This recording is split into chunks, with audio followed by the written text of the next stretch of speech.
Устаз, сүрөттөр бар комнатада да намаз окуу макрух же окуганга болбойбу дейт. Сүрөт бардын, сүрөттүн маселесин айтканбыз. Сүрөт экиге бөлүнөт. Шариятыбызда тыюу салынган сүрөт, анан шариятыбызда тыюу салынбаган сүрөт. Кол менен тартылган, жанагы площадьтын жанына тартышат го, живопись менен. Ошо кол менен тартылган ошол сүрөткө шариятыбыз арам деп фатва берген. Арам. Кол менен тартканга болбойт. Пайгамбарыбыздын хадиси келген. Анан скульптур жасаганга, эстелик жасаганга, айкел жасаганга міне шариятыбызда тыюу салынган.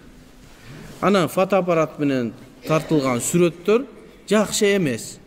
Бирок шариятыбызда тыюу салынган эмес. Эгерде сүрөттөр ошондой сүрөт, фотоаппарат менен коюлган сүрөт боло турган болсо, анын ал үйдө намаз окушканга эч кандай зыяны жок. Ал эми кол менен тартылган жерде асты жагыңда боло турган болсо намаз макрух болот. Тебелеп турсаң аркаңда болсо зыяны жок.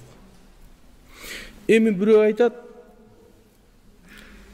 кол менен тартылган фотоаппарат менен тартылган шунчалык сонун болуп турбайбы? Эмнеге фотоаппарат менен тартылганды боло берет дейбиз дагы, кол менен тартылганды болбойт дейбиз десе, алымдар ушундай деген, мен деген жокмун.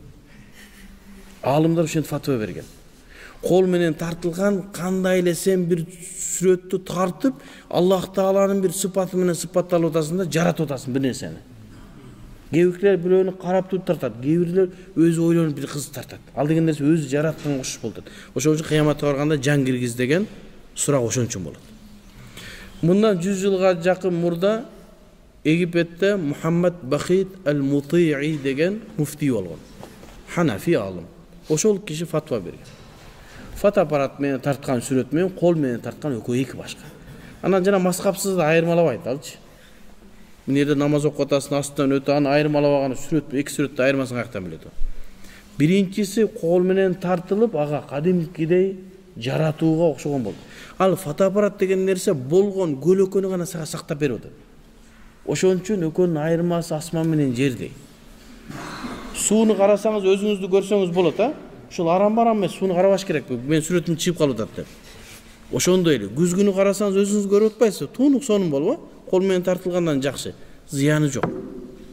Маселе ошол жакта. Болгону фотоаппарат менен тартылган сүрөт жөн гана көлөкөнү гана сактап берди. Болду.